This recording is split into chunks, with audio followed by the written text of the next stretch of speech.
ইহুদি খ্রিস্টানরা দুইটা দিন নওরোজ নববর্ষ উপলক্ষে তারা আনন্দ মেতে ওঠে এবং বিশেষ করে মুহররম মাসের 10 তারিখে তারা রোজা রাখে। রাসূল জিজ্ঞাসা করলেন, তোমরা কেন রোজা রাখলো? তখন ইহুদিরা বলল, এই দিনে আমাদের নবী মুসা আলাইহিস সালাম ফেরাউনের অত্যাচার থেকে, কবল থেকে রক্ষা পেয়েছেন, এই শুকরিয়া হিসেবে আমরা ইবাদত করি, রোজা রাখি। আর আমরা কি করি? কোনো কিছু আনন্দ হইলে, খুশি হইলে নাচানাচি করি, আয়ামে ডিস্কো ড্যান্সার, নাচি সবাই মিল্লা।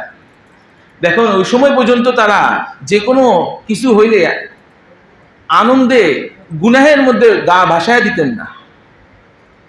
সে সময়ের মধ্যে ইহুদিরা পর্যন্ত একটা শুকরিয়া হইছে, তারা কি করতেন? ইবাদতের মধ্য দিয়ে তাদের শুকরিয়া আল্লাহর কাছে মাথা নত করে দিতেন। আল্লাহ, আপনি আমাকে এই খুশি দিছেন, আনন্দ দিছেন, আপনার কাছেই তো সমস্ত খুশি প্রকাশ করবো।